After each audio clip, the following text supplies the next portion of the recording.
Hello dear students and welcome to Magnet Brains. मेरा नाम है ऋषभ सिंह परिहार और मैं डील कर रहा हूं NCERT exemplar class 10th chemistry के साथ। हमने मेटल्स एंड नॉन मेटल्स के पार्ट 1 को कंप्लीट कर लिया है और आज के लेक्चर में हम मेटल्स एंड नॉन मेटल्स के पार्ट 2 का रिवीजन करेंगे। इसमें हम लोग स्पेसिफिकली मेटल्स के एक्सट्रैक्शन के बारे में देखेंगे और आयनिक कंपाउंड्स को फोकस करेंगे। आयनिक कंपाउंड्स कैसे बनते हैं, उनकी प्रॉपर्टीज क्या होती हैं, फिर मेटल्स का अकरेंस कैसे होता है और फिर मेटल्स जहां भी हमें मिलते हैं हम उन्हें एक्सट्रैक्ट कैसे करते हैं, डिपेंडिंग अपॉन कि वो मेटल हाई रिएक्टिविटी सीरीज का है, मॉडरेटली रिएक्टिव है या लो रिएक्टिव, उसकी जो रिएक्टिविटी है वो लो है। तो इनके बेसिस पे किस तरीके से एक्सट्रैक्शन होता है वो आज के लेक्चर में देखा जाएगा। मैग्नेट ब्रेन्स किंडरगार्टन से लेकर 12th क्लास तक NCERT CBSE, state boards, NTSC, olympiad, ये सारी चीजों का आपको कंटेंट, वीडियो लेक्चर्स 100% फ्री में अवेलेबल कराता है।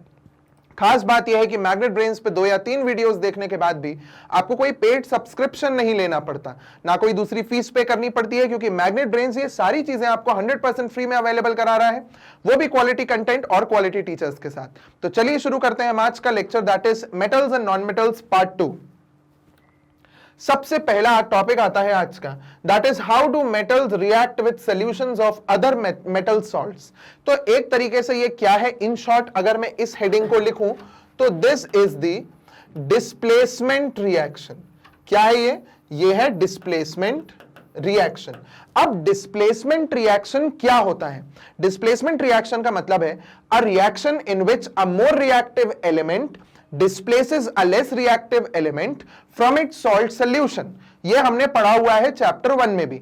बट जब हम, क्योंकि यहां पे मेटल्स की बात कर रहे हैं खास करके, तो हम डेफिनेशन में बोलेंगे a reaction in which a more reactive metal displaces a less reactive metal from it's salt solution. Definition देखते हैं, reactive metals can displace less reactive metals from their compounds in salt और molten form. Molten form का मतलब होता है पिघले हुए form में, और सॉल्ट सॉल्यूशन का मतलब होता है कि एक मेटल है और दूसरा जो मेटल का कंपाउंड है उसको हमने पानी में डाल के घोल दिया है, तो उसको हम लोग मेटल वो सॉल्ट का सॉल्यूशन बोलते हैं। ठीक है, इसके एग्जांपल पे तौर पे हम कुछ देखेंगे आगे, मगर इन पॉइंट्स को पहले क्लियर करते हैं। देखिए, all metals are not equally reactive. जो ज्यादातर मेटल्स, जितने भी मेटल्स हैं वो एक जैसी रिएक्टिविटी शो नहीं करते, कुछ ज्यादा रिएक्टिव है, कुछ कम रिएक्टिव है। ये हमने कब देखा? जब मेटल्स की केमिकल प्रॉपर्टीज पढ़ी थी, that means their reaction with oxygen, that is air, water and acid. Air, water और एसिड के साथ जब इनकी हमने प्रॉपर्टीज, केमिकल प्रॉपर्टी देखी, तब हमें यह पता चला कि कुछ मेटल्स तो बहुत तेज रिएक्शन दे रहे थे, कुछ थोड़ा स्लो दे रहे थे, कुछ बहुत स्लो दे रहे थे, और कुछ मेटल्स तो ऐसे थे जो रिएक्शन ही नहीं दे रहे थे। तो हमने ये भी देखा, if metal A displaces metal B from its salt solution, it is more reactive than B। इसका मतलब अगर मेटल A मेटल B को उसके सॉल्ट सोल्यूशन से हटा देता है, इसका मतलब कि मेटल A ज्यादा रिएक्टिव है। अब इसको हम लोग थोड़ा सा प्रैक्टिकल टर्म्स में बात करते हैं, like Fe plus CuSO4 gives, Fe जो है वो कॉपर से ज्यादा रिएक्टिव है, चैप्टर 1 में हमने पढ़ा है। सो Fe जो है वो कॉपर की जगह लग जाएगा, कॉपर को वहां से हटा देगा और बना लेगा FeSO4 प्लस Cu, जिसमें हमें क्या देखने के लिए मिला? जो हमारा ये Fe है ये सॉलिड फॉर्म में था, कॉपर सल्फेट जो है वो एक्वस फॉर्म में था। FeSO4 जो है वो अब मुझे एक्वस फॉर्म में मिला और कॉपर जो है वो सॉलिड फॉर्म में अलग से डिपॉजिट हो गया। उसकी रिएक्शन जो है वो यहां पे एक्सप्लेन्ड है। अगर इसका बहुत डिटेल्ड वर्जन आपको पढ़ना है तो केमिकल रिएक्शंस एंड इक्वेशंस के क्विक रिवीजन एग्जाम्पलर को आप जाके पढ़ सकते हैं।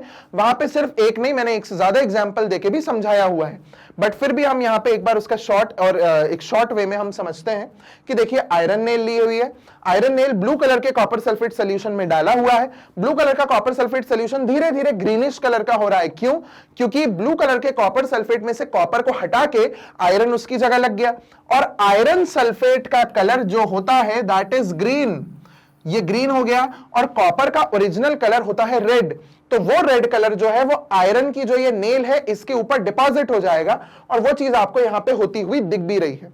ठीक है, सो ये हो गई हमारी displacement reaction. That means how do metals react with solutions of other metal salts. Okay, चलिए आगे बढ़ते हैं। अब आती है रिएक्टिविटी सीरीज। रिएक्टिविटी सीरीज क्या है? रिएक्टिविटी सीरीज में पहले हम ये एक बार कंटेंट पढ़ लेते हैं, उसके बाद नेक्स्ट आगे हमारे रिएक्टिविटी सीरीज साक्षात यहां पे हमें दर्शन देगी, हम उस रिएक्टिविटी सीरीज के को भी पढ़ेंगे।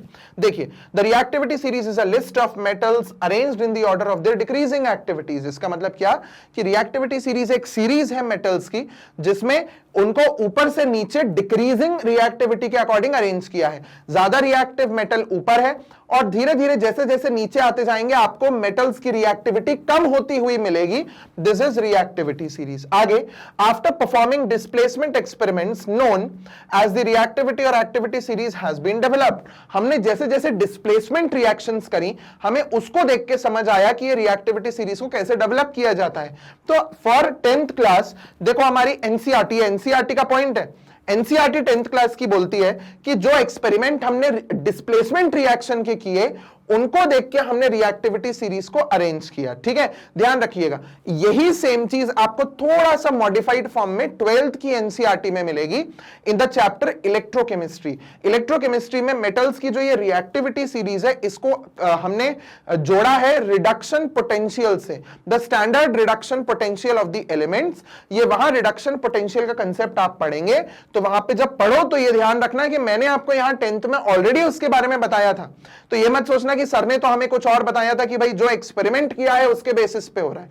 मैं आपको यहां पे इसीलिए इंट्रोड्यूस कर रहा हूं कि स्टैंडर्ड रिडक्शन पोटेंशियल एक वर्ड आएगा 12th की केमिस्ट्री में, दैट इज इलेक्ट्रोकेमिस्ट्री। वहां पे आपको इस चीज का ध्यान रखना कि मैंने आपको यहां 10th में ये चीज ऑलरेडी बताई है for those who are going to take PCM or PCB in 11th and 12th class. Okay, so reactivity series जो है, जो इस तरह से दिखती है, इसको हमने कैसे अरेंज किया है? On the basis of displacement reaction, कि भाई पोटेशियम ने सोडियम को कर दिया, सोडियम ने कैल्शियम को डिस्प्लेस कर दिया, कैल्शियम ने मैग्नीशियम, मैग्नीशियम ने एल्यूमिनियम। इसका मतलब ये ऊपर वाला जो है वो अपने से नीचे के सारे नीचे वालों को डिस्प्लेस कर सकता है। ऐसे ही ये ऊपर वाला सोडियम जो है वो पोटेशियम को नहीं कर सकता, बट सोडियम अपने से नीचे वालों को सबको डिस्प्लेस कर सकता है। ऐसे ही रैंडमली अगर मैं कोई सा भी एक ले लूं, जैसे मैंने ले लिया जिंक, तो जिंक अपने से ऊपर वालों को डिस्प्लेस नहीं कर सकता, बट ऊपर वालों से डिस्प्लेस हो सकता है। स्टेटमेंट को ध्यान से समझिए, ये सारे जो हैं ये जिंक को हटा सकते हैं उसकी जगह से, बट जिंक जो है वो ऊपर वालों को हटा नहीं सकता। ठीक है, जिंक जो है वो अपने से नीचे वालों को हटा सकता है आराम से। ठीक है, सो ये हमारा मोस्ट रिएक्टिव मेटल है, ये हमारा लीस्ट रिएक्टिव मेटल है, और जैसे जैसे आप नीचे आते जा रहे हो रिएक्टिविटी रिड्यूस होती जा रही है। ठीक है, this is what is the reactivity series या एक्टिविटी सीरीज ऑफ मेटल्स। अब ऑकरेंस ऑफ मेटल्स समझने में ये बहुत इंपॉर्टेंट है। कैसे इंपॉर्टेंट है? ऑकरेंस ऑफ मेटल्स समझने में ये इसीलिए इंपॉर्टेंट है क्योंकि मेटल्स जो हैं वो नेचर में हमें फ्री स्टेट में भी मिलते हैं और कंबाइंड स्टेट में भी मिलते हैं। ठीक है, सो वो जो फ्री स्टेट में मिलते हैं या कंबाइंड स्टेट में मिलते हैं वो किनके बेसिस पे मिलते हैं? वो इन्हीं रिएक्टिविटी सीरीज के बेसिस पे, क्योंकि जो ये नीचे वाले एलिमेंट्स हैं इनकी रिएक्टिविटी बहुत कम है। उस कम में से भी कॉपर और सिल्वर की और मर्क्यूरी की तो फिर भी थोड़ी बहुत रिएक्टिविटी है, गोल्ड की तो बिल्कुल नहीं है, प्लैटिनम की बिल्कुल नहीं है, इनकी काफी रिएक्टिविटी है। तो ये तो हमें कंबाइंड फॉर्म में मिलते हैं, ये कंबाइंड और फ्री दोनों फॉर्म्स में मिलते हैं, और ये तो हमें सिर्फ और सिर्फ फ्री फॉर्म में ही मिलता है। फ्री मतलब किसी के साथ जुड़ा हुआ नहीं, गोल्ड ऐसे ही मिलेगा हमें गोल्ड। ठीक है, सीधा नेचर में। आगे, अब how do metals and non metals react, है ना। अभी हम वो उसको रिएक्टिविटी सीरीज को थोड़ा सा फिर से आगे जब हमारे मेटल्स का अकरेंस आएगा तब हम वहां देखेंगे। So react, how do metals and non metals react with each other, एक दूसरे के साथ मेटल्स और नॉन मेटल्स कैसे रिएक्ट करते हैं। देखिए, नोबल गैसेस, अब नोबल गैसेस का क्या होता है, एक खासियत है हमारी जो नोबल गैसेस हैं वो क्या है? Helium, neon, argon, krypton, xenon and radon. Okay, इनके एटॉमिक नंबर्स क्या है? 2, 10, 18, 36, 54 एंड 86। ओके, हम ये देखते हैं कि क्योंकि आप, अच्छा एक चीज और देखो कि क्योंकि ये जो तीन है ये आपने सुना सुना सा नाम लग रहा है आपको, तो इनके हम एटॉमिक नंबर इलेक्ट्रॉनिक कॉन्फ़िगरेशन लिख लेते हैं। इसका 2, इसका 2,8, इसका 2,8,8 तो आप देख पा रहे हो क्या हो रहा है, सबके जो आउटर मोस्ट शेल है वो कंप्लीटली फिल्ड है, इसमें दो से ज्यादा इलेक्ट्रॉन नहीं आ सकता, ये पूरा फिल्ड है, इसका डुप्लेट होता है। ठीक है, हम हीलियम के केस में बोलते हैं डुप्लेट कंप्लीट है, बाकी के केसेस में हम बोलते हैं ऑक्टेट कंप्लीट है, मतलब 8 इलेक्ट्रॉन्स का सेट कंप्लीट है। तो हमें इन सब में 8 इलेक्ट्रॉन्स के सेट कंप्लीट मिलते हैं। तो ये क्योंकि 8 इलेक्ट्रॉन या 2 इलेक्ट्रॉन इनके पूरे पूरे कंप्लीट हैं, कहीं भी कोई अनपेयर्ड इलेक्ट्रॉन मुझे ऐसा नहीं दिख रहा है, तो इससे क्या होता है, इनकी रिएक्टिविटी लो हो जाती है। नोबल गैसेस रिएक्ट नहीं करते, क्यों? क्योंकि इनके पास वैलेंस इलेक्ट्रॉन्स जो हैं वो पूरे पूरे 8 हैं, जितना होना चाहिए। तो नोबल गैसेस नेचर में हमें फ्री फॉर्म में मिलती है, किसी के साथ जुड़े हुए फॉर्म में नहीं मिलती। अब यहां पे एक स्टार लगा के मैं आपको एक चीज और बता रहा हूं, जब आप 12th क्लास में आएंगे, तो 12th क्लास में जब आप नोबल गैसेस के बारे में पढ़ेंगे, तो नोबल गैसेस का पढ़ने के टाइम में वहां पे एक चैप्टर आएगा 12th में, पी ब्लॉक एलिमेंट्स। तो वो जो पी ब्लॉक एलिमेंट्स नाम का चैप्टर है, उसमें नोबल गैसेस के बारे में पढ़ेंगे। तो हम वहां ये पढ़ेंगे कि ये जेनॉन जो होता है, ये जेनॉन के हमें काफी सारे कंपाउंड्स देखने के लिए मिलते हैं, ऑक्सीजन के साथ, फ्लोरीन के साथ। तो वहां वो इसलिए बनता है क्योंकि जेनॉन का साइज इतना बड़ा होता है, ऑक्सीजन और फ्लोरीन का साइज छोटा होता है, वो हाईली इलेक्ट्रोनेगेटिव है, तो वो इसके साथ कंपाउंड बना लेते हैं। तो वहां आप ये पढ़ोगे कि जेनॉन कंपाउंड बनाता है, तो फिर यही मत सोचना कि सर ने तो 10th क्लास में हमें ये बताया था कि ये कभी भी रिएक्ट नहीं होते, बल्कि वहां आपको ये आपके जो नोबल गैस कंपाउंड्स है वो मिलेंगे। और नोबल गैस कंपाउंड्स बड़ा इंपॉर्टेंट चैप्टर है 12th क्लास का, वो टॉपिक है 12th क्लास का। ठीक है, सो फॉर 10th क्लास आप अभी यही पढ़िए कि नोबल गैसेस रिएक्ट नहीं होते हैं और ये नॉन रिएक्टिव है या इनर्ट है, इनको इनर्ट गैसेस भी बोला जाता है। इसका मतलब ये रिएक्ट नहीं करते, ठीक है, क्योंकि उनका ऑक्टेट कंप्लीट होता है और हीलियम के केस में डुप्लेट कंप्लीट होता है। ठीक है, तो उनको दौड़ाभागी नहीं करनी पड़ती ना। जैसे सोडियम के केस में देखो, तो सोडियम के पास आउटरमोस्ट शेल में 1 इलेक्ट्रॉन है, तो भाई वो रिएक्ट करेगा, बट इनके पास तो ऐसा कुछ है नहीं ना, इनके पास तो 8 है लाइन से, तो इनको रिएक्ट करने की जरूरत नहीं पड़ती। और बाकी एलिमेंट्स जो हैं वो चाहते हैं नोबल गैस का कॉन्फ़िगरेशन लेना। क्या बोला जाता है word? Noble gas configuration. Okay, इसका मतलब नोबल गैस के जैसा इलेक्ट्रॉनिक कॉन्फ़िगरेशन हो जाए हमारा भी, ये सारे एलिमेंट्स चाहते हैं, क्योंकि वो स्टेबल हो जाता है उसके बाद। जैसे फॉर एग्जांपल सोडियम, सोडियम का atomic number is 11, configuration is 281। अब ये आउटर मोस्ट शेल में 1 इलेक्ट्रॉन है, तो ये 1 इलेक्ट्रॉन दे देगा सोडियम, अपने आप को बना लेगा Na+। इसका मतलब आप कितने बचे? 2,8। और ये 2,8 किसका कॉन्फ़िगरेशन है? देखो, नियॉन का। This is noble gas configuration. ठीक है, और हर एलिमेंट चाहता है कि मेरा नोबल गैस कॉन्फ़िगरेशन हो ताकि मैं भी स्टेबल हो जाऊं। ठीक है, तो ये कंप्लीट हो गया हमारा नोबल गैस क्या होती हैं और क्यों रिएक्ट नहीं करती हैं। अब noble gases which have a completely filled valence shell show little chemical reactive, बहुत कम रिएक्टिविटी देते हैं, वो भी इनका साइज छोटा होने के कारण कुछ नहीं होता। एक जेनॉन ही है सिर्फ जो कंपाउंड्स फॉर्म करता है आगे। 10th में कोई कंपाउंड नहीं है किसी नोबल गैस का। ठीक है, आगे बढ़ते हैं। The reactivity of elements is the tendency to attain a completely filled valence shell. इसका मतलब क्या है? रिएक्टिविटी का मतलब क्या होता है? रिएक्टिविटी का मतलब है कि भाई कोई एलिमेंट रिएक्ट करे और अपना स्टेबल या कंप्लीटली फिल्ड वैलेंस शेल बना ले। जैसे कि सोडियम ने बना लिया completely filled valence shell, 1 electron को दे दिया और 8 के साथ वो खुश हो गया। ये चाहते हैं सारे एलिमेंट्स कि वह रिएक्ट करें, पर रिएक्ट करने के बाद स्टेबल हो जाएं। ठीक है, चलिए आगे बढ़ते हैं। अब ये देखिए, वही सेम चीज दी हुई है, हीलियम, नियॉन, आर्गन के दिए हुए हैं, डुप्लेट, ऑक्टेट। ऑक्टेट सोडियम में देखो 1 इलेक्ट्रॉन, 2 इलेक्ट्रॉन, 3 है एल्यूमिनियम का, पोटेशियम का 1 है, कैल्शियम का 2 है। तो यहां हमें दिख रहा है 1, 2 या 3 है, क्योंकि ये मेटल्स हैं। नोबल गैसेस तो कंप्लीटली फिल्ड होती हैं।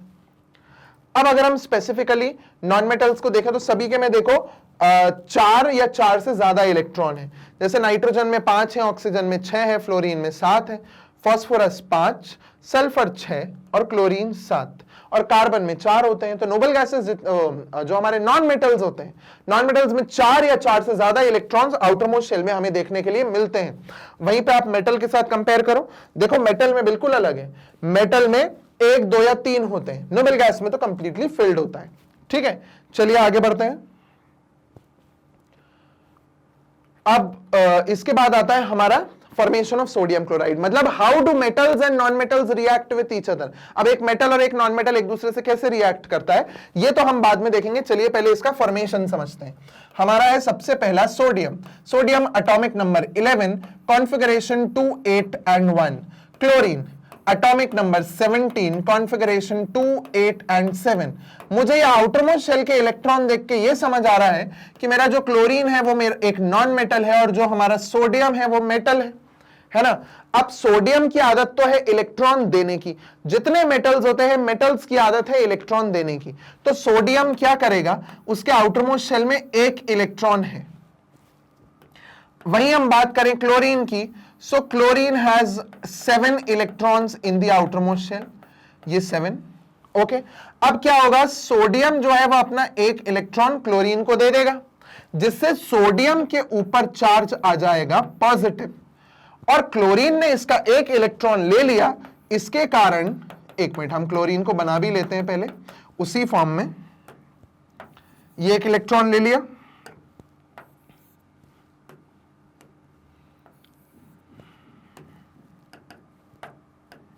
देखिए, और यहां एक नेगेटिव चार्ज। क्यों आ गया नेगेटिव, क्योंकि एक इलेक्ट्रॉन एक्स्ट्रा आ गया, सोडियम का इलेक्ट्रॉन चला गया, NaCl फॉर्म हो गया। इसको हम ऐसे भी शो कर सकते हैं, Na gives Na plus 1 electron and Cl takes 1 electron and forms Cl minus. Okay, Na plus Cl minus। वो एक इलेक्ट्रॉन जो सोडियम ने दिया वो क्लोरीन ने ले लिया। अब वही सेम चीज आपको यहां मिलेगी, सोडियम ने एक इलेक्ट्रॉन लेके Na प्लस बनाया, क्लोरीन ने एक इलेक्ट्रॉन लेके Cl माइनस बनाया, ये दोनों जुड़ गए, Na ने अपना एक इलेक्ट्रॉन Cl को दे दिया और NaCl फॉर्म कर लिया। यही सेम चीज हमने यहां पढ़ी, ठीक है। So this is the formation of ionic compound. ये किसका फॉर्मेशन हो गया, यहां पे आयनिक कंपाउंड। आयनिक कंपाउंड का मतलब क्या होता है, the compound which is formed as a result of transfer of electrons, complete transfer of electrons, ठीक है। तो देखिए यहां क्या हो रहा है, सोडियम ने एक इलेक्ट्रॉन पूरा दे दिया, जिसके कारण सोडियम बन गया कैटायन, और Cl माइनस एक इलेक्ट्रॉन पूरा ले, Cl ने एक इलेक्ट्रॉन लेके खुद को Cl माइनस बना लिया, इसका मतलब ये बन गया एनायन। तो अब ये देखो, ये कैटायन बना, ये एनायन बना, इस पॉजिटिव नेगेटिव ने एक दूसरे को अट्रैक्ट कर लिया, ठीक है। तो क्योंकि ये जो कंपाउंड बना है वो आयंस के फॉर्मेशन के कारण बना है, देखो कैटायन एन आयन, तो आयन आयन के बॉन्ड के कारण ये कंपाउंड बना है, तो उसको बोला जाएगा आयोनिक कंपाउंड, और इस बॉन्ड को बोलेंगे आयनिक बॉन्ड। क्लियर।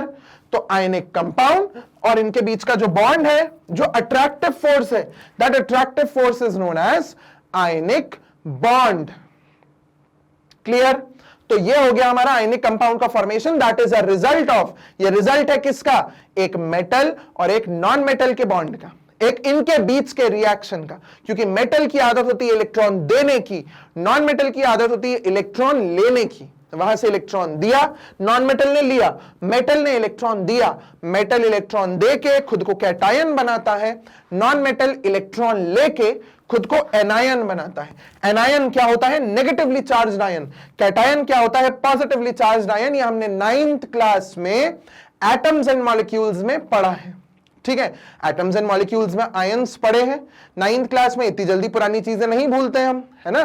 तो चलिए आगे बढ़ते हैं, ये हो गया सोडियम क्लोराइड का फॉर्मेशन। नेक्स्ट अब आता है formation of magnesium chloride. Magnesium chloride का भी बड़ा ही अच्छा फॉर्मेशन है। देखिए मैग्नीशियम, अब आपको समझ आ जाएगा, एक बार पूरा फॉर्मेशन दिखा दिया। देखिए मैग्नीशियम, उसने अपने 2 इलेक्ट्रॉन दिए, क्यों, क्योंकि मैग्नीशियम के कॉन्फ़िगरेशन में देखो यहां 2 दिख रहा है हमको, ये 2 इलेक्ट्रॉन को वो दे देगा, अपने ऊपर +2 चार्ज ले लेगा, Mg2+ बन गया, दिस इज मैग्नीशियम आयन। अब कैटायन स्पेसिफिकली, अब Cl ने एक इलेक्ट्रॉन लिया, क्योंकि मैग्नीशियम ने तो 2 इलेक्ट्रॉन दिए थे, तो मैग्नीशियम के एक इलेक्ट्रॉन को एक Cl ने ले लिया, दूसरे इलेक्ट्रॉन को दूसरे Cl ने ले लिया। तो कितने Cl यूज हो गए, 2 Cl। अब देखो एक Cl ने एक इलेक्ट्रॉन लेके खुद को Cl माइनस बना लिया। अब आगे Mg ने एक इलेक्ट्रॉन इस Cl को दिया, एक इलेक्ट्रॉन इस Cl को दिया, खुद को बना लिया Mg2+ और Cl बन गए माइनस। तो Cl माइनस और नीचे हम 2 लगा देते हैं ऐसा बनाने के लिए, MgCl2। इसका मतलब 2 Cl हैं जिनके ऊपर नेगेटिव चार्ज है, that means 2 chloride ions and this is magnesium ion. Okay, the compound formed in this manner by the transfer of electrons from a metal to a non-metal are known as ionic compounds और electrovalent compounds. ये मैं आपको समझा चुका हूं. ठीक है, चलिए आगे बढ़ते हैं इसी के साथ. नेक्स्ट आता है प्रॉपर्टीज ऑफ आयनिक कंपाउंड्स. अब आयनिक कंपाउंड्स कैसे बनते हैं, क्या बनते हैं, वो तो हमने अभी देख लिया NaCl और MgCl2 का. And to be specific NCERT में NaCl और MgCl2 का फॉर्मेशन दिया है, बट उसकी जगह अगर आपको Na के जैसा सिमिलर और Mg के जैसा कोई दूसरा सिमिलर कंपाउंड भी आ जाता है तो आप वहां कर पाए. ठीक है, इसको शुरू करने से पहले मैं एक छोटी सी चीज और बता देता हूं कि जैसे कि फॉर एग्जाम्पल हमारे पास Na है ना, Na का कॉन्फ़िगरेशन है 281, एटॉमिक नंबर 11 था ना, वैसे हमारे पास पोटेशियम है जिसका कॉन्फ़िगरेशन है 2881. अब अगर ये भी आ जाए तो आप सेम जैसे Na का किया था ना वैसे ही कर लेना, एक इलेक्ट्रॉन दे सकते हैं.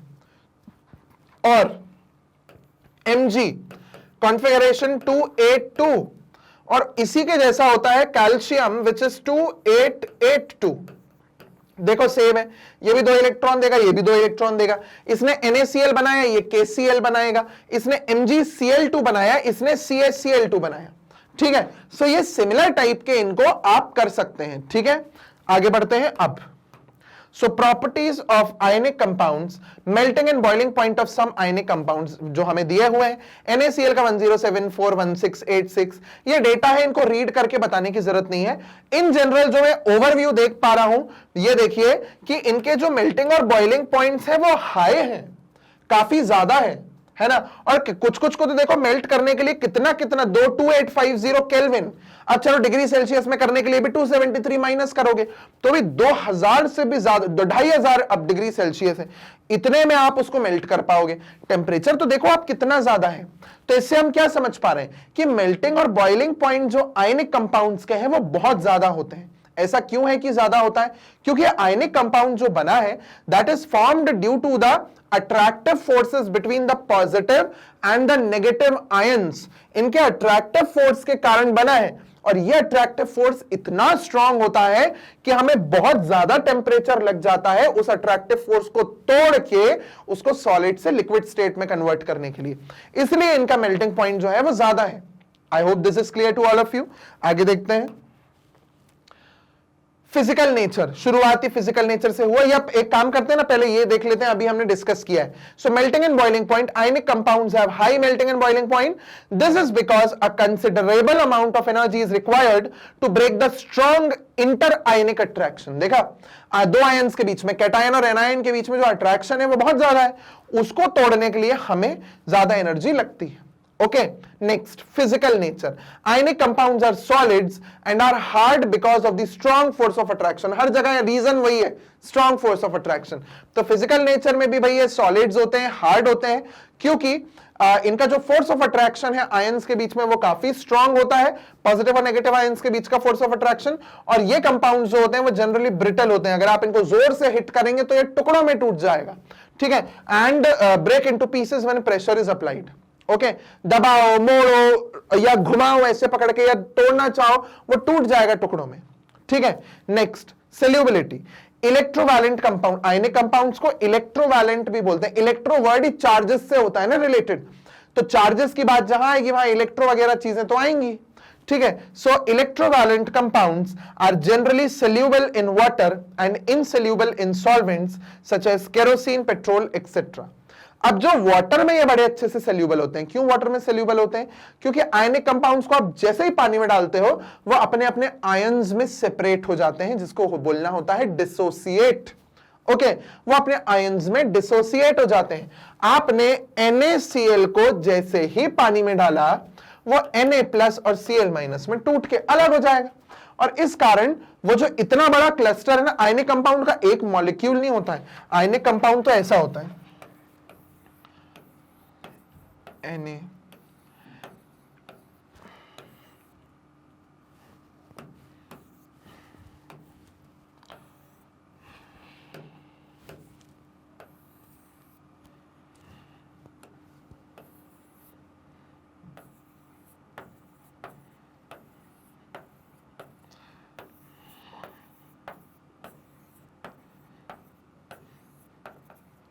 Na ठीक है, देखते रहिए।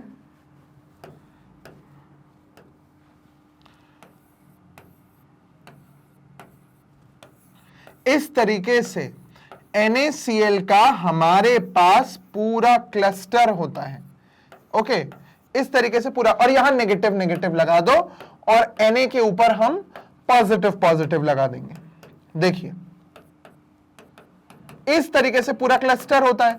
आप जैसे ही इसे पानी में डालेंगे ये पूरा नेगेटिव पॉजिटिव में अलग अलग होकर पानी में डिसॉल्व हो जाएगा।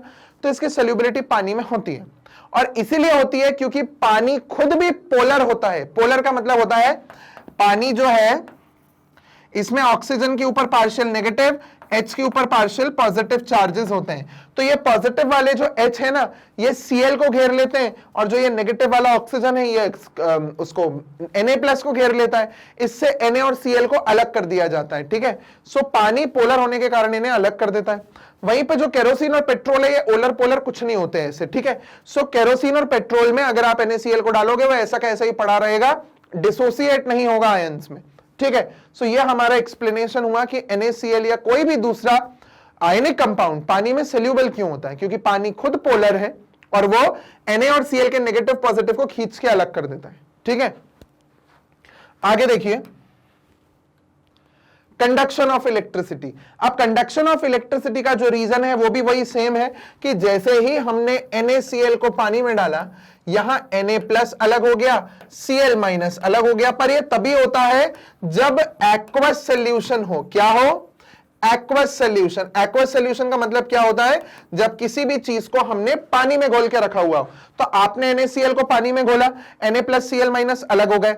अब अगर आप इलेक्ट्रिसिटी पास कराओगे इस पर्टिकुलर सब्सटेंस, इस पर्टिकुलर सोल्यूशन से, सोल्यूशन में ऑलरेडी आयंस बढ़े हुए। अब जब आयंस पड़े हैं तो आपने जैसी बिजली के तार डाले वो आयंस फ्लो करने लगेंगे, and flow of charges is known as current electricity. वो करंट उसी को बोलते हैं, इलेक्ट्रिसिटी उसी को तो बोलते हैं जो चार्जेस फ्लो कर रहे हो, और ये चार्ज फ्लो कर रहे होते हैं। ठीक है, so this is the reason why ionic compounds conduct electricity. क्यों कंडक्ट करते हैं इलेक्ट्रिसिटी को? क्योंकि वो एक्वस फॉर्म में है। वो सिर्फ और सिर्फ एक्वस फॉर्म में अपने आप को इलेक्ट्रिसिटी को कंडक्ट करते हैं आयनिक कंपाउंड्स, या तो एक्वस फॉर्म में या मोल्टन स्टेट में। एक्वस का मतलब होता है पानी में घुले हुए फॉर्म में, और मोल्टन का मतलब होता है पिघले हुए फॉर्म में। पिघले हुए फॉर्म में हमने क्यों बोला कि भाई वो इलेक्ट्रिसिटी कंडक्ट करते हैं? क्योंकि पिघले हुए फॉर्म में भी आयंस तो अलग अलग हो जाते हैं। अब सॉलिड NaCl रखा है तो सॉलिड NaCl में Na और Cl अलग अलग थोड़ी है, वो जुड़े हुए। बट एक्वस सॉल्यूशन में या फिर मोल्टन फॉर्म में ये पिघले हुए फॉर्म में पॉजिटिव नेगेटिव अलग हो जाता है। अब अगर आप इसमें बिजली के तार डालोगे तो ये नेगेटिव पॉजिटिव फ्लो करने लगेगा और यही इलेक्ट्रिसिटी को कॉन्स्टिट्यूट करेगा। ठीक है, so this is the reason why ionic compounds conduct electricity. एक बार हम हमारा टेक्स्ट भी देख लेते हैं पूरा। The conduction of electricity through a solution involves the movement of charged particles. Okay, a solution of an ionic compound in water contains ions which move to the opposite electrodes when electricity is passed through the solution. Ionic compounds in the solid state do not conduct electricity, ये मैंने अभी बताया, because movement of ions in the solid is not possible due to their rigid surface structure. But ionic compounds conduct electricity in the molten state, पिघले हुए form में। This is possible in the molten state since the electrostatic forces of attraction between the oppositely charged ions are overcome due to the heat. हमने heat किया, electrostatic forces टूट गए और वो अलग हो गए, Na अलग Cl अलग, अब वो फ्लो करेगा। Thus the ions move freely, ये लिखा हुआ है, move freely and conduct electricity। ठीक है, यहां पे हमारा कंडक्शन ऑफ इलेक्ट्रिसिटी होता है कंप्लीट। अब आता है हमारा next topic, that is occurrence of metals. The earth's crust is the major source of metals. Metals का सोर्स क्या है? अब ये बारिश के फॉर्म में तो टपकते नहीं है मेटल्स, मेटल्स हमको अर्थ के ही क्रस्ट में मिलते हैं। ठीक है, so earth crust is the major source of metals. Sea water also contains some soluble salt such as sodium chloride, magnesium chloride etcetera. जो कुछ मेटल कंपाउंड्स हैं वो हमें समुद्र के फॉर्म, समुद्र के सॉल्ट के फॉर्म में भी वो मिलते हैं, जैसे कि सोडियम क्लोराइड और मैग्नीशियम क्लोराइड, और ये चीजें हमने एसिड बेसिस सॉल्ट्स में ऑलरेडी पढ़ी हुई है। The elements or compounds which occur naturally in the earth's crust are known as minerals. वो एलिमेंट्स और कंपाउंड्स जो हमें नेचुरली अर्थ के क्रस्ट में मिलते हो उन्हें मिनरल बोला जाता है। ठीक है, अब मिनरल में आपको मेटल्स का परसेंटेज मिलता है कुछ ना कुछ मिनरल्स में मेटल्स का कम परसेंटेज मिलता है, कुछ मिनरल्स में मेटल्स का हाई परसेंटेज मिलता है। तो ऐसे मिनरल्स जिसमें हमें हाई परसेंटेज मिलता है किसी मेटल का, उन्हें ओर बोला जाता है। ठीक है, सो मेटल जिसमें मेटल मिले वो है मिनरल। ओके, वो है मिनरल। और ऐसे मिनरल जिसमें मेटल का परसेंटेज हाई होता हो, ऐसे मिनरल जिसमें मेटल का परसेंटेज हाई होता हो, उनको ओर बोला जाता है। तो इसका मतलब जिसमें मेटल का परसेंटेज हाई होगा, ऐसे मिनरल्स में से हम मेटल्स को एक्सट्रैक्ट कर पाएंगे, वो भी प्रॉफिटेबली एक्सट्रैक्ट कर पाएंगे। इसका मतलब यह है कि आप एक्सट्रैक्ट तो मेटल्स को किसी भी मिनरल से कर सकते हो, बट उसमें प्रॉफिट होना चाहिए। ऐसा नहीं कि हमने 1000 रुपए के केमिकल्स लगा दिए और 10 रुपए का मेटल निकला। कम से कम 1000 रुपए के अगर आप केमिकल्स उसको एक्सट्रैक्ट करने में लगा रहे हो, तो 1 लाख रुपए का मेटल तो निकलना चाहिए। तो उसको हम लोग बोलते हैं प्रॉफिटेबल। ये एग्जाम्पल के तौर पर मैंने आपको बताया है। तो मेटल अर्थ के क्रस्ट किस फॉर्म में मिलता है? मिनरल के फॉर्म में। जिस मिनरल में मेटल का परसेंटेज ज्यादा होता है, उसमें से मेटल को आप प्रॉफिटेबली निकाल सकते हो। ऐसे मिनरल्स को हम ओर्स बोलते हैं। तो एक statement, all ores are minerals, क्या पॉइंट आया? All ores are minerals. इसका मतलब क्या कि जितने भी ओर्स हैं वो मिनरल होते हैं। ठीक है, but all minerals are not ores. But सारे मिनरल्स ओर्स नहीं होते। जितने भी ओर्स हैं वो तो मिनरल ही है, क्योंकि उसमें से मेटल निकल रहा है। बट सारे के सारे मिनरल ओर नहीं होते, क्योंकि सब में हाई परसेंटेज ऑफ मेटल नहीं होता। ठीक है, चलिए आगे समझते हैं हम। ये हो गया मिनरल और ओर की डेफिनेशन, और ये एनसीईआरटी की डेफिनेशंस हैं। तो एनसीईआरटी में जो पॉइंट्स लिखे हुए हैं उनको हमें डीपली पढ़ना है। आगे, एक्सट्रैक्शन ऑफ मेटल्स। अब अर्थ के क्रस्ट में हमें मेटल्स 2 फॉर्म में मिलते हैं। या तो हमें मिलते हैं फ्री स्टेट में, या वो मिलते हैं कंपाउंड्स के फॉर्म में। इसका मतलब क्या? मेटल्स अर्थ के क्रस्ट में 2 फॉर्म्स में मिल रहे हैं, एक फ्री स्टेट और एक कंबाइंड स्टेट। तो फ्री स्टेट मतलब नेचुरली मेटल डायरेक्टली मिल रहा है बिना किसी दूसरे कंपाउंड एलिमेंट के साथ जुड़े हुए। और दूसरा जो हमारा फॉर्म होता है that is combined form. Combined form में वो मेटल किसी दूसरे एलिमेंट के साथ जुड़ा होता है और हमें कंपाउंड के फॉर्म में मिलता है, जैसे ऑक्साइड के फॉर्म में, सल्फाइड के फॉर्म में, क्लोराइड के फॉर्म में, कार्बोनेट के फॉर्म में, जैसे जिंक कार्बोनेट है, सोडियम क्लोराइड है, पोटेशियम क्लोराइड है। ये सब कंबाइंड फॉर्म में है। बट जो गोल्ड और प्लैटिनम होते हैं ये हमें फ्री स्टेट में मिलते हैं, ये किसी के साथ भी कंबाइंड फॉर्म में नहीं मिलते। तो मेटल्स के 2 मिलने के तरीके हैं, एक फ्री स्टेट और एक इन द फॉर्म ऑफ कंपाउंड्स। ठीक है, अब जितने भी मेटल्स हमें एक्टिविटी सीरीज में नीचे मिलते हैं वो सबसे कम रिएक्टिव होते हैं। ठीक है, सो मेटल्स जो है ये पूरे मेटल्स की सीरीज है। जो ऊपर मिल रहे हैं वो हाई रिएक्टिविटी वाले हैं, जो बीच में मिल रहे हैं उन्हें हम मॉडरेट रिएक्टिविटी बोलते हैं, मतलब ठीक ठीक रिएक्टिविटी है, और जो सबसे नीचे मिलते हैं उनको लो रिएक्टिव मेटल्स बोलते हैं। तो ये 3 तरह के मेटल्स हमको नेचर में मिलते हैं देखने के लिए। ठीक है, so the metals at the bottom of the activity series are the least reactive, जो ये बताए हुए हैं। Next, they are often found in free state. ये हमें फ्री स्टेट में मिलते हैं क्योंकि इनकी रिएक्टिविटी इतनी कम होती है कि ये किसी के साथ रिएक्ट नहीं करते, किसी के साथ कंपाउंड फॉर्म नहीं करते, तो इसलिए ये हमेशा फ्री स्टेट में मिलते हैं। For example gold, silver, platinum and copper. अब यहां पे देखो 2 नाम तो मैंने आपको बता दिए थे, गोल्ड और प्लैटिनम, बट यहां जो ये सिल्वर और कॉपर दिया हुआ है ना, ये सिल्वर और कॉपर कंबाइंड फॉर्म में भी मिलते हैं और फ्री फॉर्म में भी मिलते हैं, दोनों फॉर्म्स में मिलते हैं। ठीक है, आगे, copper and silver are also found in the combined state as their sulphide और ऑक्साइड ओर्स। यही पॉइंट अभी आपको बताया। Next, the metals at the top of the activity series are so reactive that they are never found in the nature as free elements. ये जो top वाले हैं ना जिनको हाई रिएक्टिव लिखा है, ये फ्री फॉर्म में नहीं मिलते, ये कंबाइंड में मिलते हैं, क्योंकि इनकी रिएक्टिविटी ज्यादा है तो ये किसी ना किसी के साथ रिएक्ट कर जाते हैं। तो ये रिएक्ट होकर आपको कंबाइंड फॉर्म में मिलेंगे, ये रिएक्ट होकर आपको कंबाइंड फॉर्म में मिलेंगे, बट ये वाले जो हैं ये कंबाइंड नहीं है, फ्री स्टेट में मिलते हैं, क्योंकि ये किसी के साथ रिएक्ट नहीं कर पाते, इनकी रिएक्टिविटी कम होती है। ठीक है, चलिए आगे बढ़ते हैं।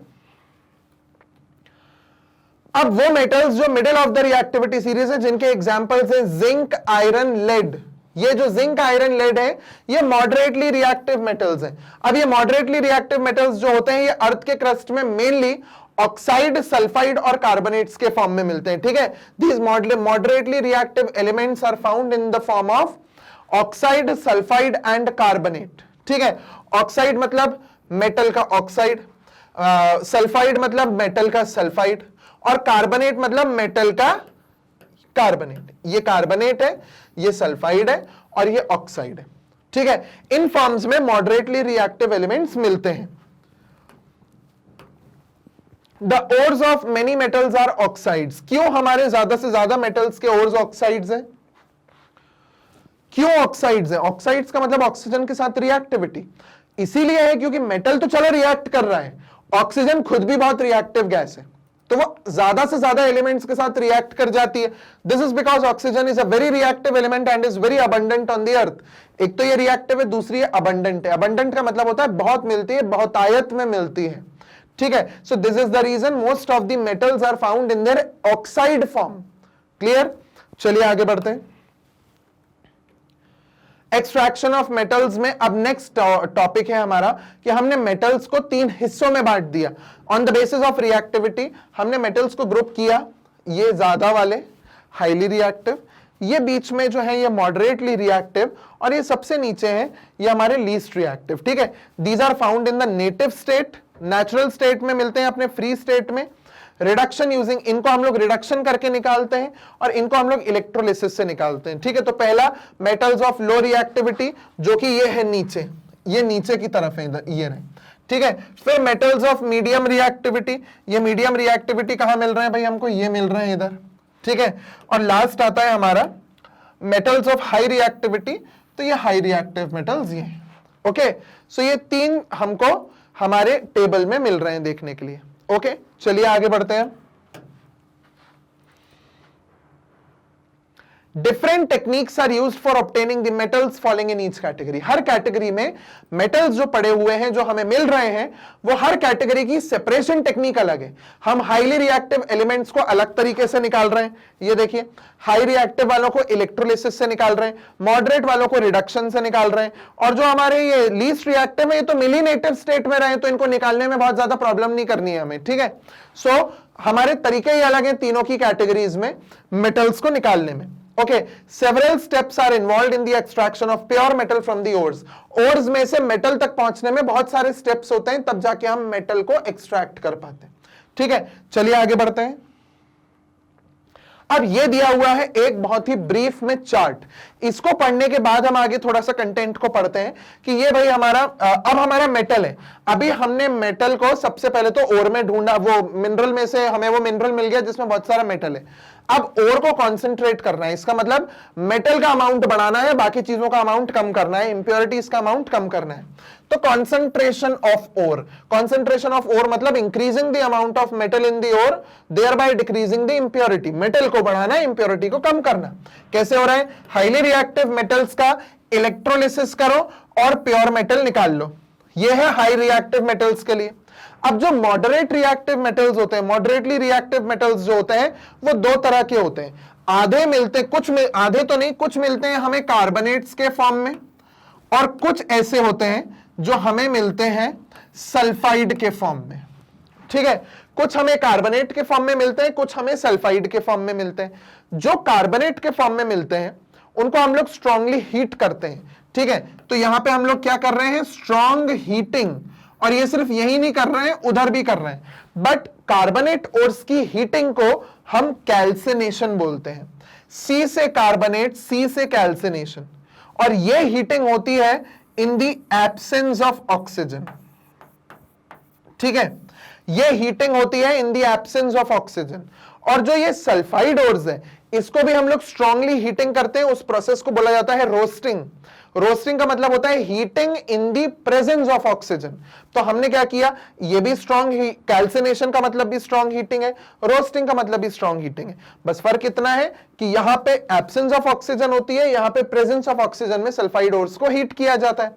जब हमने हीटिंग कर ली तो हमारा जो मेटल है वो मेटल ऑक्साइड के फॉर्म में मिल गया, क्योंकि हीटिंग होती है इन द प्रेजेंस ऑफ ऑक्सीजन। तो जो मेटल था वो सल्फाइड और कार्बोनेट के फॉर्म में था, जब उसको हीट किया तो मेटल मुझे ऑक्साइड के फॉर्म में मिल गया। ठीक है, अब ये ऑक्साइड को हम रिड्यूस करेंगे।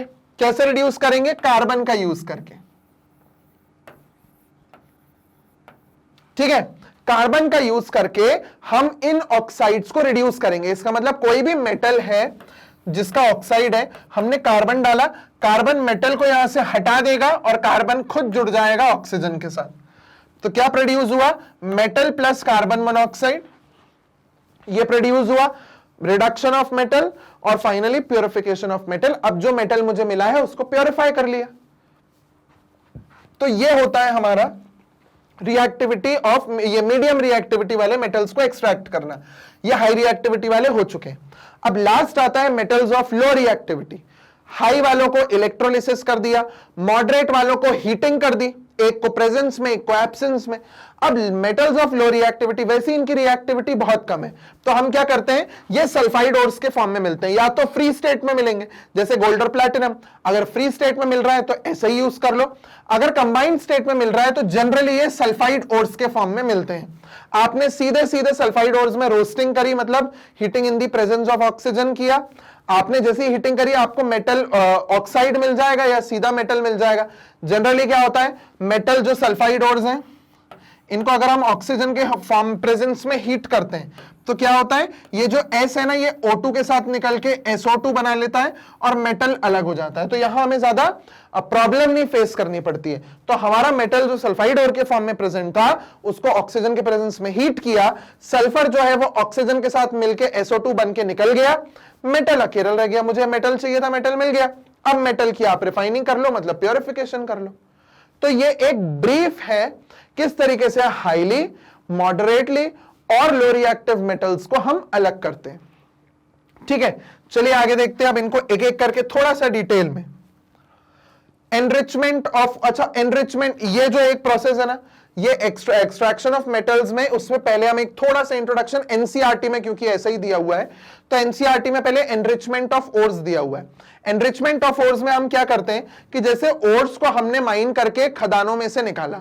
अब ऑब्वियस चीज है, जो मिनरल्स हैं वो जनरली हमें खदानों के फॉर्म में या फिर रॉक्स के फॉर्म में मिलते हैं। कहीं रॉक है या फिर कहीं डिपॉजिट के फॉर्म में मिल रहा है या नीचे खदानों में मिल रहा है, वहां से हमने मिनरल्स को निकाला।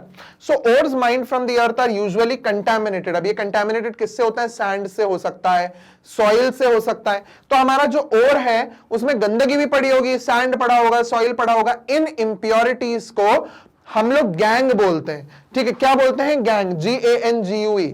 ओके, सो इनको बोला जाता है गैंग या फिर गैंग पार्टिकल्स। ठीक है, सो ये सैंड और सॉइल को गैंग पार्टिकल्स बोला जाता है। अब सबसे पहले तो हमें इन गैंग पार्टिकल्स को निकालना है। तो एनरिचमेंट ऑफ ओर मतलब क्या होता है कि ओर को एनरिच करना, मतलब मेटल को तो रहने देना मगर ये आपका जो सॉइल और सैंड है इंप्योरिटी के फॉर्म में, इसको हटा देना। ठीक है, अब इंप्योरिटीज को हमें रिमूव करना ही पड़ेगा इससे पहले कि हम ओर को मेटल के एक्सट्रैक्शन के लिए भेजें। तो क्या किया, ओर जैसे ही आया उसमें से गैंग पार्टिकल्स को हटाया, फिर उस ओर को हमने एक्सट्रैक्शन ऑफ मेटल के लिए आगे भेजा। Next, the process used for removing the gangue from the ore are based on the differences between the physical or chemical properties of the gangue and the ore. इसका मतलब क्या कि ओर को आपको गैंग हटाना है ओर से, ये गैंग पार्टिकल्स हमको हटाना है ओर से। तो अब क्या होगा, देखो गैंग पार्टिकल्स को ओर से हटाने के लिए हम एक ऐसा मेथड यूज करेंगे जिसमें वो मेथड में गैंग और ओर अलग हो सके। कैसे? जैसे फॉर एग्जांपल, एक छोटा सा एग्जांपल है मैग्नेटिक सेपरेशन, जिसमें समझ लो जो मेरा ओर है वो मैग्नेटिक है, ये मैग्नेटिक है, और जो गैंग है वो नॉन मैग्नेटिक है। तो इससे क्या होगा, इसको बोलते हैं मैग्नेटिक सेपरेशन। हालांकि ये एनसीईआरटी में कुछ भी नहीं दिया है। अगर आपको ये एक्सट्रैक्शन ऑफ मेटल्स पूरा डिटेल में पढ़ना है तो जो हमारा नेशनल साइंस ओलंपियाड का केमिस्ट्री का पार्ट है उसमें मेटल्स एंड नॉन मेटल्स का वीडियो आप देख सकते हैं, जो वन शॉट रिवीजन के फॉर्म में दिया हुआ है, उसमें पूरा डिटेल में प्रोसेस के साथ समझाया है। अब देखिए, ओर मैग्नेटिक है, जो गैंग पार्टिकल्स है वो नॉन मैग्नेटिक है। अब मैं अगर मैग्नेट लेके आऊं तो गैंग को छोड़ के ओर को अट्रैक्ट कर लेगा हमारा मैग्नेट। तो मैग्नेटिक सेपरेशन क्या हुआ, मैग्नेट को लेके गए, या तो और मैग्नेटिक हो या गैंग मैग्नेटिक हो, मतलब मेरे और या गैंग में से कोई एक मैग्नेटिक होना चाहिए, दूसरा नॉन मैग्नेटिक होना चाहिए। नॉन मैग्नेटिक वहीं रह जाएगा, मैग्नेटिक जो है वो खिंच के अलग हो जाएगा। जनरली जो ये है वो मैग्नेटिक बेल्ट पे किया जाता है, ठीक है, जिसमें जो मैग्नेटिक रोलर्स लगे होते हैं और एक बेल्ट होता है। तो जहां मैग्नेटिक रोलर होता है वो मैग्नेटिक चीजों को रोक लेता है और नॉन मैग्नेटिक को फेंकता जाता है आगे। इससे हमारा और गैंग अलग हो जाते हैं, ठीक है। इसको बोलते हैं enrichment of ore. Extracting metals low in the activity series. अब हमने अभी एनरिचमेंट कर दिया है पूरा, एनरिचमेंट के बाद मुझे ओर मिला है जिसमें से इंप्योरिटी कम हो चुकी है। अब मुझे एक्सट्रैक्शन करना है मेटल का। तो कैसे एक्सट्रैक्ट करेंगे, जैसे कि मैंने आपको बताया था जो लो रिएक्टिविटी वाले मेटल्स होते हैं वो अपने सल्फाइड के फॉर्म में होते हैं। देखो यहां पे मर्क्यूरी का सल्फाइड है, मर्क्यूरिक सल्फाइड। मर्क्यूरिक सल्फाइड को आपने हीट किया इन द प्रेजेंस ऑफ ऑक्सीजन, मैंने रोस्टिंग बताई थी, तो यहां पे रोस्टिंग हो रही है, ठीक है। और एक चीज मैं आपको बता दूं, ये जो HGS है ना, इसको सिनेबार बोलते हैं। ये एनसीईआरटी में दिया हुआ है, ये क्वेश्चन आ सकता है, ठीक है। For example cinnabar HGS is an ore of mercury. वो पूछ सकते हैं आपसे मर्क्यूरी का कौन सा ओर है, तो आपको पता होना चाहिए मर्क्यूरी का जो ओर हमें एनसीईआरटी में दिया है that is cinnabar, that is HGS, mercuric sulphide. अब मर्क्यूरिक सल्फाइड को हमने ऑक्सीजन के प्रेजेंस में हीट किया। जब ऑक्सीजन के प्रेजेंस में हीट करेंगे तो क्या होगा, HgO ऑक्साइड बन जाएगा और SO2 अलग हो जाएगा। अब SO2 तो अलग हो गया, गैस बन के उड़ गया। जो ये ऑक्साइड है इसको फर्दर हीट करते रहो। आपने क्या किया, एक कंटेनर लिया, उसमें अपना वो ओर डाल दिया, हीटिंग शुरू करी उसकी, SO2 बन के उड़ जाएगी। आप हीट करते रहो करते रहो करते रहो, थोड़ी देर में क्या होगा, ऑक्सीजन गैस उड़ने लगेगी और मेरा मेटल वहीं रह जाएगा। और किस फॉर्म में रह जाएगा, देखिए लिक्विड फॉर्म में। सो मर्क्यूरी तो लिक्विड है ना, प्योर मेटल तो मर्क्यूरी लिक्विड होता है। बाकी जगह आप देखो सॉलिड है क्योंकि वो कंपाउंड फॉर्म में है, बट मर्क्यूरी खुद के प्योर स्टेट में तो लिक्विड होता है। तो मुझे यहां मर्क्यूरी लिक्विड स्टेट में मिल जाएगा और ऑक्सीजन और SO2 गैस जो है वो उड़ जाएगी। तो आपने क्या करना है, मर्क्यूरिक सल्फाइड लेके उसको हीट कर देना है हाई टेम्परेचर में in the presence of oxygen. Heat करो, SO2 मिलेगा, और हीट करो, ऑक्सीजन अलग हो जाएगी, मेटल मिल गया। यही हमें चाहिए था। This is how you extract. So metals low in the activity series are very unreactive क्योंकि वो बहुत कम reactive होते हैं. The oxides of these metals can be reduced to metals by heating alone. आपने क्या किया, ऑक्साइड को मेटल में कैसे कन्वर्ट किया, सिंपली हीटिंग करके, कुछ नहीं किया, सिर्फ हीट कर दिया। फॉर एग्जाम्पल सिनेबार, यह है cinnabar. When it is heated in air, it is first converted into mercuric oxide and then mercuric oxide is then reduced to mercury on further heating. और उसके बाद उसको reduce वर्ड क्यों use किया, क्योंकि oxygen हटाए ना, ऑक्सीजन का रिमूवल इज रिडक्शन। तो ये अलग हो गया ऑक्सीजन उसमें से, और मर्क्यूरी यहां आके हमें मेटल के फॉर्म में मिल गया, ऑक्सीजन निकल गई।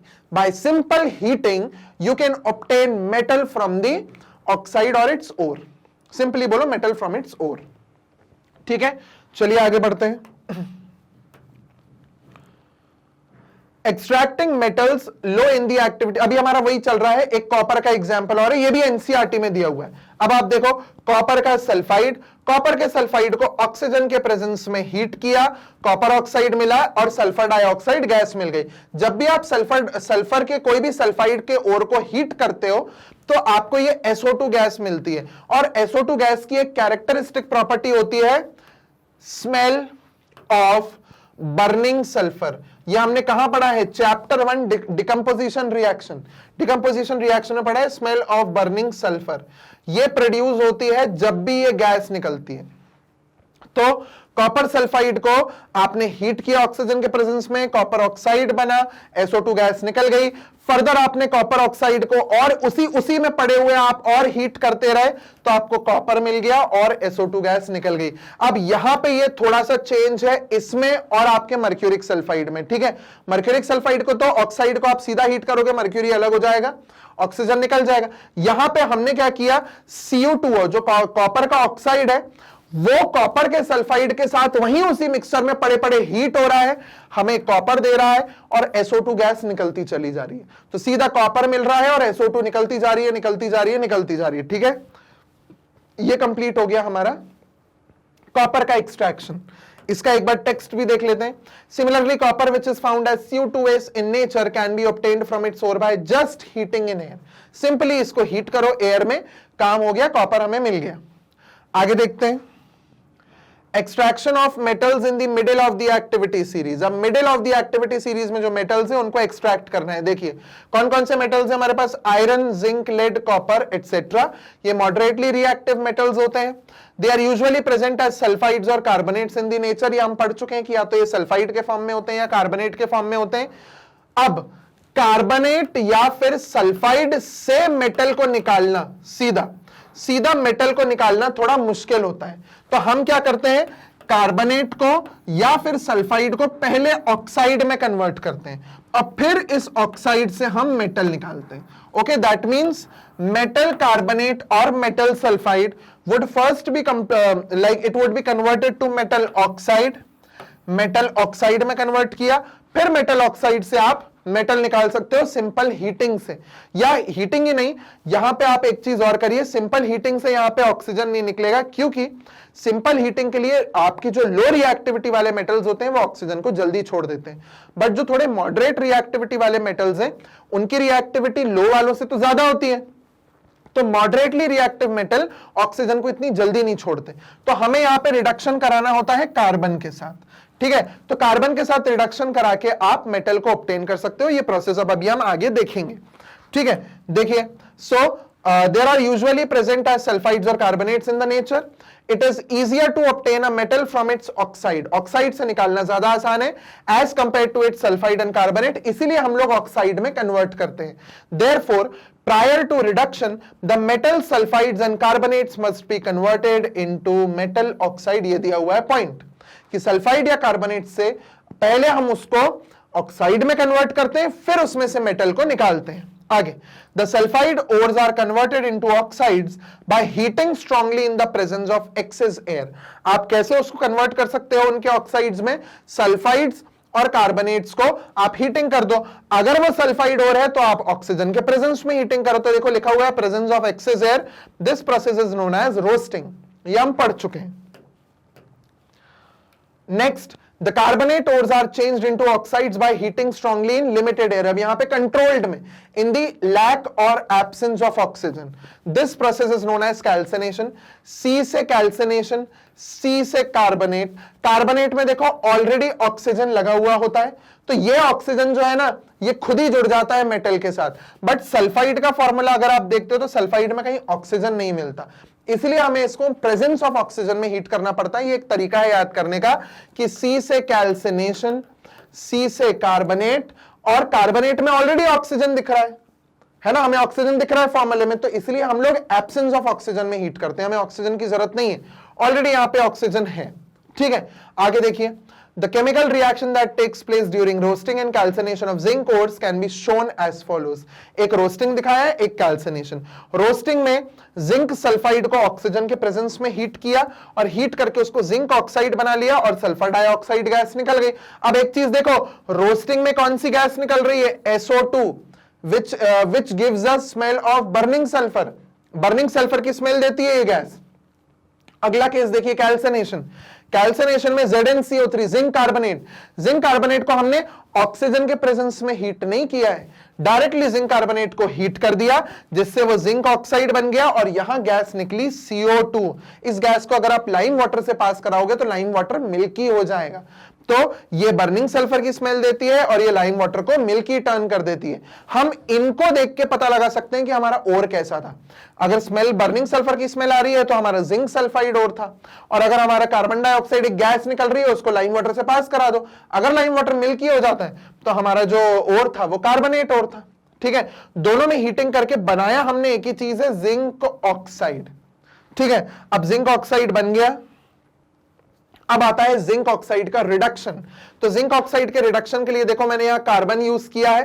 कार्बन क्या करता है, ऑक्सीजन को जिंक से खींच लेता है, खुद को बना लेता है कार्बन मोनोऑक्साइड और जिंक को अलग कर देता है। यह हमारा जिंक हमें मिल गया। ठीक है, so the metal oxides are then reduced to the corresponding metals by using suitable reducing agent such as carbon. NCERT में कोक लिखा भी दिख जाएगा। ठीक है, कोक मतलब एक प्योर फॉर्म ऑफ कार्बन होता है। ठीक है, आगे obtaining metals from their compounds is also a reduction process, और इसको हम लोग रिडक्शन बोलते हैं क्योंकि कार्बन ने ऑक्सीजन छीन लिया ना जिंक का, तो रिडक्शन हो गया जिंक ऑक्साइड का। ओके, चलिए आगे बढ़ते हैं।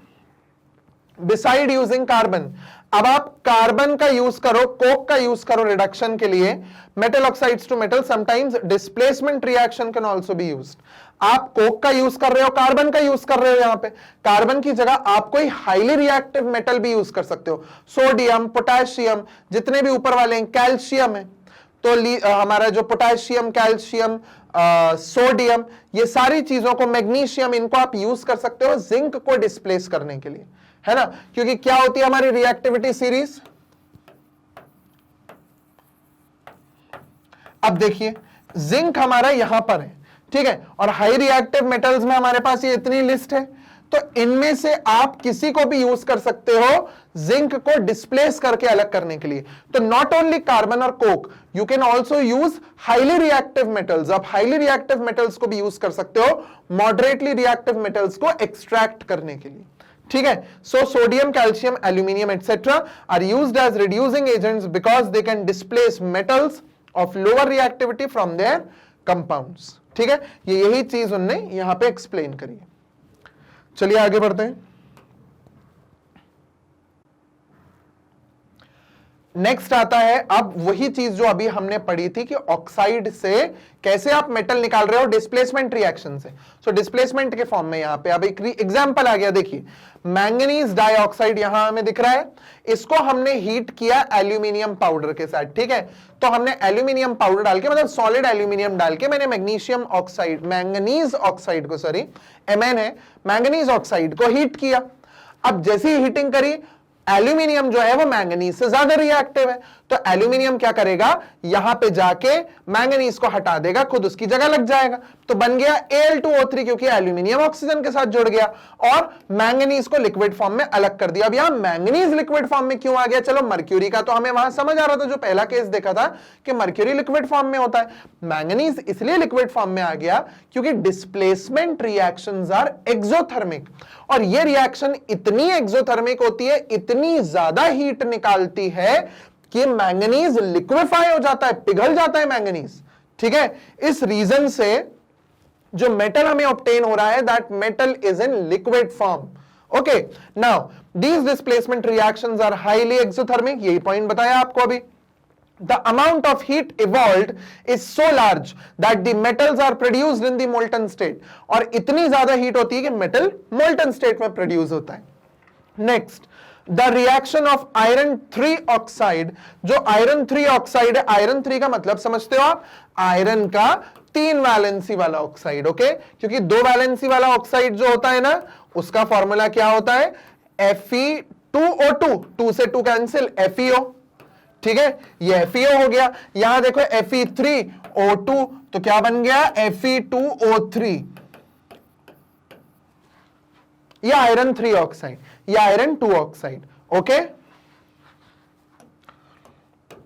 अब बात हो ही रही है तो एक चीज और बता देता हूं, ये आयरन हमारा 2 ऑक्साइड, ये 3 ऑक्साइड, और जो ये है ना Fe3O4, कई लोगों के दिमाग में आया होगा सर Fe3O4 क्या होता है, ये बेटा मिक्स्ड ऑक्साइड होता है, इन दोनों का कॉम्बिनेशन देखो, Fe और Fe2, Fe3, O3 plus O4, ये मिक्स्ड ऑक्साइड होता है, इन दोनों का कॉम्बिनेशन से बनता है मिक्स्ड ऑक्साइड, ओके।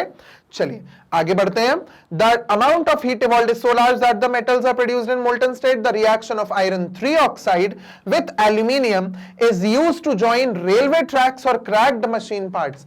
अब हमको आयरन 2 ऑक्साइड मतलब Fe2O3, आयरन 3 ऑक्साइड Fe2O3 और एल्यूमिनियम का रिएक्शन होता है। कैसे होता है वो रिएक्शन, इस तरीके से देखो, आयरन 3 ऑक्साइड को हमने एल्यूमिनियम पाउडर के साथ डाल के हीट किया, एल्यूमिनियम यहां आएगा, आयरन को हटा के खुद उसकी जगह लग जाएगा, तो बन गया Al2O3, आयरन अकेला।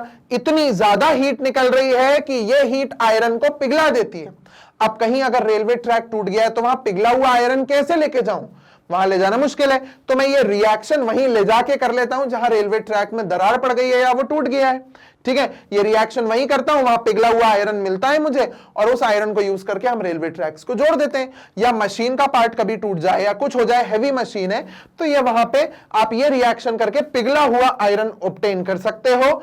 इस रिएक्शन का नाम होता है थर्माइट रिएक्शन या फिर थर्माइट प्रोसेस, और एक और नाम दिया जाता है एल्यूमिनोथर्मी। ओके, इसको नाम दिया जाता है एल्यूमिनोथर्मी। एल्यूमिनियम के रिप्रेजेंस में रिएक्शन हो रही है जिसमें हीट का कोई चेंज हो रहा है, एल्यूमिनोथर्मी। ओके, तो ये हमारा एल्यूमिनोथर्मी या थर्माइट रिएक्शन या थर्माइट प्रोसेस इसका नाम होता है। ठीक है, चलिए आगे बढ़ते हैं। अब extracting metals towards the top of the activity series. अब जो हाईली रिएक्टिव मेटल्स हैं हमें उन्हें निकालना है, इलेक्ट्रोलिसिस की प्रोसेस से वो निकलता है। चलिए देखते हैं। The metals high up in the reactivity series are very reactive, ये बहुत रिएक्टिव होते हैं, इनको आप हीट करके या फिर डिस्प्लेसमेंट रिएक्शन करके नहीं निकाल सकते, क्योंकि ये ऑक्सीजन से बहुत ताकत से चिपके होते हैं, छोड़ते नहीं है ऑक्सीजन को। So they can not be obtained from their compounds by heating with carbon. Carbon के साथ हीटिंग करके कुछ नहीं होना। For example, carbon can not reduce the oxides of sodium, magnesium, calcium, aluminium etcetera. क्यों नहीं कर सकता? क्योंकि ये बहुत हाईली रिएक्टिव मेटल्स है, इनको हटाने की हिम्मत ही नहीं है कार्बन में। पहली चीज, to the respective metals, this is because these metals have more affinity, attraction, affinity का मतलब होता है attraction, more attraction for oxygen than carbon. Oxygen की तरफ इनका ज्यादा अट्रैक्शन है, कार्बन तो फिर भी छोड़ देगा, ये नहीं छोड़ेंगे। These metals are obtained by electrolytic reduction, electrolysis मतलब इलेक्ट्रिसिटी पास करा के इनके कंपाउंड्स को तोड़ो, मेटल को अलग करो, दूसरे पार्ट को अलग करो, ये होता है। For example, sodium, magnesium, calcium are obtained by the electrolysis of their molten chlorides. The metals are deposited at the cathode, the negatively charged electrode, whereas the chlorine is liberated at the anode, the positively charged electrode. इसको समझाने के लिए हमने यहां एक beaker लिया, ठीक है, हमने यहां पे लिया मोल्टन NaCl, पिघला हुआ NaCl। ओके, यहां पिघला हुआ NaCl लिया, एक इलेक्ट्रोड यहां डाला, एक इलेक्ट्रोड यहां डाला, ऊपर से बिजली से कनेक्ट किया। ओके, इसको बोलते हैं हम लोग कैथोड, इसको हम लोग बोलते हैं एनोड। एनोड का चार्ज होता है पॉजिटिव, कैथोड का चार्ज होता है नेगेटिव। ओके, ये चीजें हम लोग पहले पढ़ चुके हैं। अब NaCl जैसी इलेक्ट्रिसिटी पास करोगे क्या होगा? ये NaCl अभी मुझे Na+Cl- के फॉर्म में मिल रहा था, तो अब देखिए क्या होगा। क्लोरीन जो है, देखिए यहां पे उन्होंने कहा बोला हुआ है, chlorine is liberated at anode. क्यों लिबरेट हो रही है क्लोरीन? एनोड पे Cl- पॉजिटिव की तरफ अट्रैक्ट होगा। ये Cl- मतलब इसके पास एक इलेक्ट्रॉन ज्यादा है, तो Cl क्या करेगा? एनोड की तरफ अट्रैक्ट होगा, पॉजिटिव की तरफ, यहां जाके अपना एक इलेक्ट्रॉन छोड़ देगा, इलेक्ट्रोड को अपना एक इलेक्ट्रॉन दे देगा, और खुद ऐसे दो Cl के एटम्स एक साथ जुड़ के Cl2 गैस बनाएंगे, और ये उड़ जाएगी। ये गैस यहां से निकलने लगेगी, हमें Cl2 गैस मिल जाएगी, कलेक्ट भी कर सकते हो। क्लोरीन अपना इलेक्ट्रॉन दे देगा, एक क्लोरीन ये माइनस है, एक क्लोरीन ये माइनस है, इनके पास दोनों के पास एक एक इलेक्ट्रॉन ज्यादा है। इसने अपना एक इलेक्ट्रॉन दिया, इसने अपना एक इलेक्ट्रॉन दिया, दोनों शांत हो गए, इसका मतलब दोनों Cl बन गए। अब नेगेटिव चार्ज नहीं रहा, दोनों Cl बन गए। ठीक है, देखो दोनों Cl बन गए, इनके बीच में बॉन्ड बन गया Cl2 गैस होती है, गैस बन के एनोड से निकल गई। अब Na बचा, ये इलेक्ट्रॉन यहां से घूम के इस तरीके से आएगा, ठीक है, इसके भी ऐसा हो जाएगा, ये ऐसा हो जाएगा, ठीक है। इलेक्ट्रॉन यहां से होके नेगेटिव से ऐसा इस तरफ को आएगा, कैथोड की तरफ। नेगेटिवली चार्ज्ड इलेक्ट्रोड होता है कैथोड, यहां से इलेक्ट्रॉन घूम के कैथोड पे आया। सोडियम बेचारा Na+ के फॉर्म में बैठा है, सोडियम उस एक इलेक्ट्रॉन को लेगा और खुद को यहां डिपॉजिट कर लेगा Na के फॉर्म में, और यहां सोडियम डिपॉजिट होने लगेगा Na के फॉर्म में। कैसे? वो एक एक इलेक्ट्रॉन लेके, जो क्लोरीन छोड़ रहा है वो एक एक क्लोरीन छोड़ रहा है, एक एक Na इलेक्ट्रॉन को ले रहा है, यहां मुझे Na डिपॉजिट होके मिल जाएगा, क्लोरीन गैस वहां निकल जाएगी। Na चाहिए था, मुझे Na मिल गया। This is electrolytic reduction. Clear हुआ ये चीज सबको? दिस इज इलेक्ट्रोलिसिस, ठीक है। ये देखिए, सोडियम ने एक इलेक्ट्रॉन लेके खुद को Na बना लिया कैथोड पे, एनोड पे दो क्लोरीन ने अपने एक एक इलेक्ट्रॉन दिए, जिससे दो इलेक्ट्रॉन मिल गए और दोनों क्लोरीन ने जुड़ के खुद को Cl2 बना लिया। ये क्लोरीन था, इसने एक इलेक्ट्रॉन दिया, इसने एक इलेक्ट्रॉन दिया और इन दोनों ने बॉन्ड बना के Cl2 बना लिया। ठीक है, ये क्लियर हुआ कैथोड और एनोड। मैंने आपको पूरी प्रोसेस एक्सप्लेन करी है, एक बार चाहे तो आप फिर से सुन सकते हैं उसको। And similarly aluminium is obtained by the electrolytic reduction of aluminium oxide. यहां पे मैंने सोडियम क्लोराइड को किया, आप एल्यूमिनियम ऑक्साइड को भी ऑब्टेन कर सकते हो, जिसमें एल्यूमिनियम अलग ऑब्टेन होता है और ऑक्सीजन गैस निकलती है। जैसे यहां क्लोरीन गैस निकल रही थी ना, यहां पे ऑक्सीजन गैस निकलेगी। क्लियर? चलिए आगे। इसी के साथ हमारा ये part of metals and non metals होता है कंप्लीट, और यहां हमने एक्सट्रैक्शन ऑफ मेटल्स को कंप्लीट कर लिया है।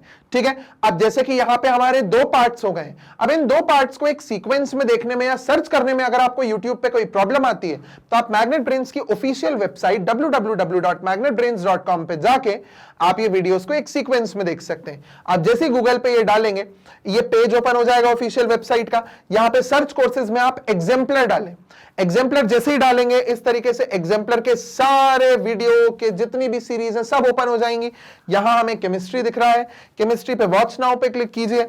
जैसे ही वॉच नाउ पे क्लिक करेंगे यहां कोर्स की पूरी डिटेल्स आ जाएंगी और नीचे हमारे यहां चैप्टर वाइज पूरे सीक्वेंस में दिए हुए हैं। टू बी स्पेसिफिक, हमारा चैप्टर 1, चैप्टर 2, चैप्टर 4 और चैप्टर 5 ये पूरा कंप्लीट हो चुका है। चैप्टर 3 आपके सामने अब अपलोड होने लगा है।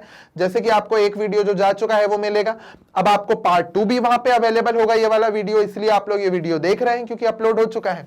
तो जैसे ही आप यहां चैप्टर को क्लिक करेंगे एक ड्रॉप बॉक्स आएगा जिसमें सारे वीडियोस एक प्रॉपर सीक्वेंस में आपको मिलेंगे। Part 1, part 2, part 3, MCQs, short answer type questions and long answer type question. आपको जो देखना है, जितनी बार देखना है, जहां देखना है, अब वहां ये देख सकते हैं, और जितनी बार देखना है आप उसको उतनी बार देख सकते हैं। फॉर एग्जाम्पल अभी हमने सिलेबस ओवरव्यू पे क्लिक किया, जैसे सिलेबस ओवरव्यू पे क्लिक करेंगे वॉच नाउ का ऑप्शन आएगा, वॉच नाउ पे क्लिक कीजिए, आपके सामने वीडियो ओपन हो जाएगा, आप अपना वीडियो देख सकते हैं और पढ़ सकते हैं।